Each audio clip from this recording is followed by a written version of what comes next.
अस्सलामुअलैकुम friends, welcome to WordPress complete course from zero to hero part 2। Last video में मैंने आप लोगों को कोर्स का इंट्रोडक्शन दिया था कि इस कोर्स में हमें क्या क्या सीखने को मिलेगा। आज की इस वीडियो में मैं आप लोगों को वर्डप्रेस का थोड़ा सा इंट्रोडक्शन दूंगा, जो वर्डप्रेस के बारे में स्टार्टिंग में जानना आप लोगों के लिए बहुत ज़रूरी है। सबसे पहले तो ये देख लेते हैं कि वर्डप्रेस क्या है। WordPress is one of the most powerful content management system, short में CMS भी कहते हैं। In other words, WordPress is a tool to create website. खैर, इंग्लिश की बातें बहुत होगी, आप लोगों को सिंपल अल्फाज में बताता हूँ कि वर्डप्रेस एक ऐसा सॉफ्टवेयर है जिसकी मदद से वेबसाइट्स बनाई जाती हैं। जैसे ग्राफिक डिज़ाइनिंग के लिए मोस्टली एडोब फोटोशॉप या इलस्ट्रेटर यूज़ होता है, वीडियो एडिटिंग के लिए professionally Adobe Premiere Pro use होता है, वैसे ही वेबसाइट को बनाने के लिए वर्डप्रेस सॉफ्टवेयर यूज़ होता है। अब जैसे ग्राफिक डिज़ाइनिंग और वीडियो एडिटिंग के लिए एडोबी के अलावा और भी बहुत सारे सॉफ्टवेयर्स मार्केट में अवेलेबल हैं, उसी तरह वेबसाइट बनाने के लिए भी और कई सारे सॉफ्टवेयर्स या मेथड्स अवेलेबल हैं। लेकिन जैसे एडोब उस फील्ड का सबसे प्रोफेशनल सॉफ्टवेयर माना जाता है, उसी तरह भी वर्डप्रेस सबसे फेमस और प्रोफेशनल टूल है वेबसाइट को बनाने के लिए। मैं आगे कोर्स में आप लोगों को बताऊंगा कि और कौन कौन से सॉफ्टवेयर्स या तरीके हैं वेबसाइट्स को बनाने के लिए और क्यों हमें सिर्फ वर्डप्रेस को ही यूज़ करना चाहिए। जैसे आप लोग सॉफ्टवेयर्स को अपने पीसी में इंस्टॉल करते हैं, बिल्कुल उसी तरह से वर्डप्रेस को भी पीसी में ही इंस्टॉल किया जाता है। इन अदर वर्ड्स, उसको सर्वर भी कहा जाता है, जिसको हम लोग होस्टिंग के नाम से जानते हैं। जिस तरह से हम सॉफ्टवेयर्स को अपने कंप्यूटर में इंस्टॉल करते हैं, बिल्कुल उसी तरह से वर्डप्रेस को भी इंस्टॉल किया जाता है। इसको हम अपने पर्सनल कंप्यूटर के ऊपर इंस्टॉल करके इसके ऊपर वेबसाइट बना सकते हैं। लेकिन उसमें मसला ये आता है कि जब आप लोग अपने कंप्यूटर को बंद करेंगे तो ऑफ कोर्स वो सॉफ्टवेयर भी बंद होगा और आप लोगों की वेबसाइट भी बंद हो जाएगी। तो इस प्रॉब्लम को सॉल्व करने के लिए फिर आती है होस्टिंग। होस्टिंग भी बेसिकली एक तरह से कंप्यूटर ही होता है, लेकिन उसको थोड़ा प्रोफेशनल वर्ड्स में सर्वर कहते हैं। अब जो होस्टिंग होती है जिससे हम लोग वो सर्वर या कंप्यूटर बाय करते हैं, वो 24/7 ऑन रहता है, यानी कि वो कभी भी बंद नहीं होता। इसी वजह से हमें वेबसाइट बनाने के लिए होस्टिंग की ज़रूरत पड़ती है, क्योंकि अगर एक कंप्यूटर हमेशा ऑन रहेगा तो ही आप लोगों की वेबसाइट हमेशा चलती रहेगी।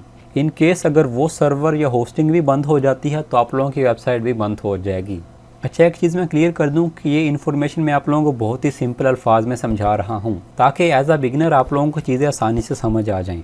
और दूसरी चीज़ ये कि ये वीडियो होस्टिंग से रिलेटेड नहीं है, इसलिए मैंने होस्टिंग को ज़्यादा एक्सप्लेन नहीं किया। फ़िलहाल मैं आप लोगों को सिर्फ ये समझा रहा हूँ कि वर्डप्रेस एक सॉफ्टवेयर है और उसको कहाँ कहाँ पर आप लोग इंस्टॉल कर सकते हैं। बाकी इंस्टॉल कैसे करना है, कौन कौन सी होस्टिंग है, क्या उनके प्रो एंड कॉन्स होते हैं, ये सारी चीज़ें आगे हम डिटेल से देखेंगे। नेक्स्ट पॉइंट की बात कर लेते हैं। वर्डप्रेस एक बहुत ही इजी, फ्री ऑफ कॉस्ट और ओपन सोर्स सॉफ्टवेयर है। ओपन सोर्स होने का मतलब ये है कि वर्डप्रेस में कोई भी बंदा अपनी कंट्रीब्यूशन कर सकता है। अब कंट्रीब्यूशन किस तरह से कर सकता है, वो अपनी थीम बनाकर वहाँ पर ऐड कर सकता है, कोई वर्डप्रेस का प्लगइन डेवलप करके वर्डप्रेस में ऐड कर सकता है। यही वजह है कि आप लोगों को वर्डप्रेस के अंदर लाखों की तादाद में थीम्स और प्लगइन्स देखने को मिलेंगे।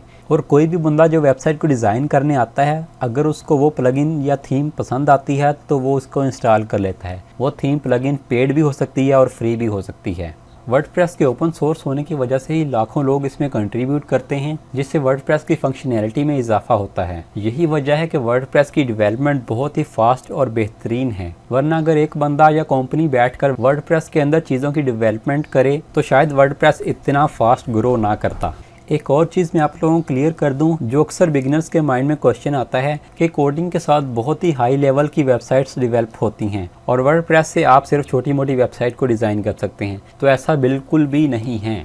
अब वर्डप्रेस भी इतना अप टू डेट हो चुका है, इसमें ऐसी ऐसी थीम्स और प्लगइन्स आ चुके हैं कि आप लोग इससे भी ऑलमोस्ट हर टाइप की वेबसाइट को ही डिज़ाइन कर सकते हैं। हाँ, कुछ बहुत ही नेक्स्ट लेवल की फंक्शनैलिटी या डिज़ाइन होता है जो सिर्फ कोडिंग से ही पॉसिबल होता है। लेकिन फ़िलहाल आप लोग ये चीज़ माइंड में रखें कि आप लोग वर्डप्रेस से हर टाइप की वेबसाइट को ही बना सकते हैं, क्योंकि वर्डप्रेस में भी अब हर टाइप का ही प्लगइन ऑलमोस्ट आप लोगों को मिल जाता है, जिससे आप लोग अपनी वेबसाइट के अंदर ऑलमोस्ट हर तरह की फंक्शनैलिटी को ऐड कर सकते हैं। और टाइम के साथ साथ और भी कमाल के प्लगइन्स इसमें ऐड होते रहते हैं। अच्छा, प्लगइन का वर्ड मैं बार बार यूज़ कर रहा हूँ, तो अगर आप लोग बिगिनर हैं तो इसके बारे में कंफ्यूज ना हो, क्योंकि आगे कोर्स में मेरे एक स्पेसिफिक वीडियो सिर्फ प्लगइन्स के ऊपर ही बेस्ड है, तो आप लोगों को वहाँ पर अच्छे से इसके बारे में क्लियर हो जाएगा। फिलहाल जिस पॉइंट की मैं बात कर रहा था वो ये है कि ऐसा बिल्कुल भी नहीं है कि वर्डप्रेस से आप लोग सिर्फ छोटी मोटी वेबसाइट्स ही बना सकते हैं, बल्कि दुनिया में बहुत बड़ी बड़ी companies like Microsoft, Sony, BBC America, Facebook news room और इसके अलावा भी बहुत बड़े बड़े नाम हैं और बहुत सारी ई-कॉमर्स वेबसाइट भी वर्डप्रेस के ऊपर ही बेस्ड हैं।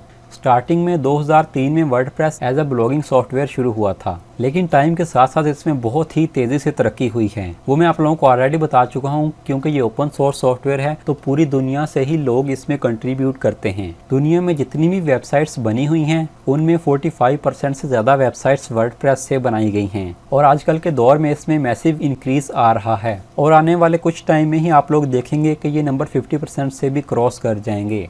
नेक्स्ट एक और चीज़ मैं आप लोगों को क्लियर कर दूं, शायद आप लोगों ने देखा हो कि वर्डप्रेस के लिए भी 2 साइट्स अवेलेबल हैं, wordpress.com और wordpress.org। इन दोनों में क्या डिफरेंस है, इस चीज़ में भी लोग बहुत ज़्यादा कंफ्यूज होते हैं, तो ये भी मैं आपको क्लियर कर देता हूँ। सबसे पहले तो दोनों में जो चीज़ कॉमन है वो मैं आप लोगों को बता देता हूँ कि ये दोनों वर्डप्रेस सॉफ्टवेयर ही हैं जो वेबसाइट्स को बनाने के लिए यूज़ होते हैं। अब डिफरेंस की बात कर लेते हैं, तो जो wordpress.org है इसमें आप लोग वर्डप्रेस को फ्री में डाउनलोड कर सकते हैं। उसके बाद वर्डप्रेस की इंस्टॉलेशन आप लोगों को खुद करनी पड़ती है, अपनी होस्टिंग आप लोगों को खुद ढूंढनी पड़ती है और आप लोगों की अपनी मर्जी होती है कि आप लोग इसको अपने पर्सनल कंप्यूटर पर इंस्टॉल करना चाहते हैं या जो हज़ारों की तादाद में होस्टिंग्स अवेलेबल हैं उनमें से किसी भी होस्टिंग के ऊपर इंस्टॉल करना चाहते हैं, तो ये आप wordpress.org में कर सकते हैं।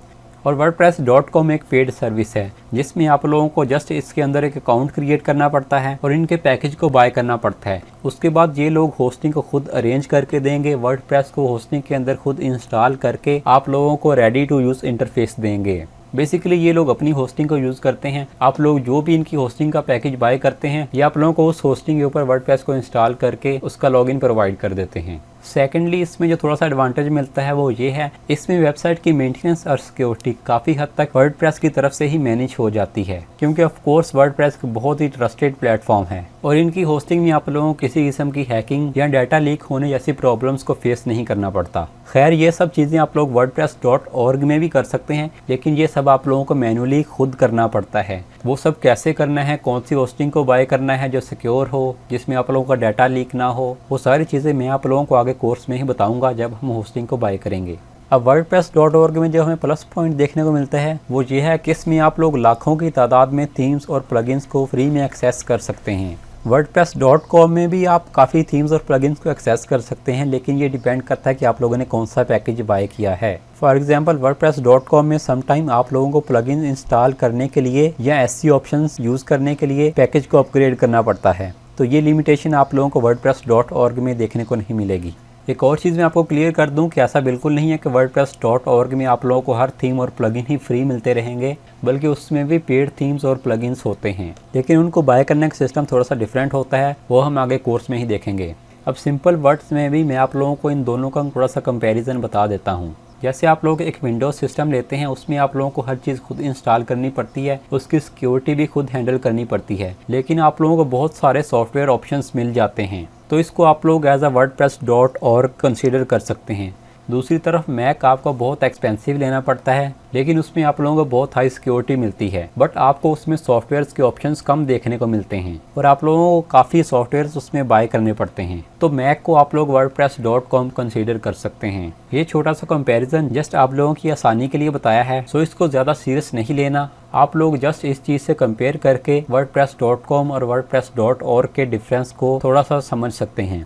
बाकी इन दोनों के प्राइस प्लान्स क्या हैं, wordpress.com में वेबसाइट होस्ट करने के लिए आप लोगों को कितना पे करना पड़ेगा और wordpress.org के लिए होस्टिंग कहां से और कितने की मिलेगी, ये सब चीज़ें आगे हम कोर्स में देखेंगे। अब इस वीडियो की कुछ लास्ट बातें आपसे शेयर करूंगा और फिर इस वीडियो को एंड करते हैं। ये हमारी फर्स्ट वीडियो थी, तो मैंने आप लोगों को बहुत डीप चीज़ों का नहीं बताया, जैसे कि सर्वर क्या होता है, वेबसाइट कैसे होस्ट होती है, वर्डप्रेस किस लैंग्वेज पर बेस्ड है, तो इस तरह की जो टर्म्स हैं वो मैंने डिस्कस नहीं की। वैसे तो ये भी बहुत ही सिंपल चीज़ें हैं, जिनको इन चीज़ों का पता है उनके लिए ये सब बहुत ही आसान है, लेकिन हमने बिगिनर्स को भी साथ लेकर चलना है, इसलिए मैं स्टेप वाइज ही ये चीज़ें क्लियर करूँगा। अगर इसी वीडियो में मैं आप लोगों को ये सब समझाना स्टार्ट कर दूं, तो फिर इंसान का एक माइंड बन जाता है कि वर्डप्रेस बहुत मुश्किल है और वो उस तरह से फिर वर्डप्रेस को समझ नहीं पाता। अगर इंसान को बता दिया जाए कि ये चीज़ बहुत ही आसान है, तो वो काम आसानी से कर लेता है और वर्डप्रेस वाकई ही आसान है, बस इसको सीखने का तरीका आना चाहिए और वो मैं आप लोगों को बताऊंगा। वर्डप्रेस एक ऐसी स्किल है जो आप लोग ऑलमोस्ट 1 मंथ के अंदर ही सीख कर इससे अर्निंग स्टार्ट कर सकते हैं। बाकी साथ साथ इंसान नई नई चीज़ें सीखता ही रहता है। नेक्स्ट वीडियो में हम वर्डप्रेस को अपने कंप्यूटर पर इंस्टॉल करेंगे और फिर इंशाल्लाह उस पर वर्क स्टार्ट करेंगे। अगर ये वीडियो पसंद आई है तो इसको लाइक करना ना भूलिएगा और अगर वर्डप्रेस कंप्लीट कोर्स करना चाहते हैं तो चैनल को सब्सक्राइब कर लें। मिलते हैं कोर्स की 3rd वीडियो में। अल्लाह हाफिज़।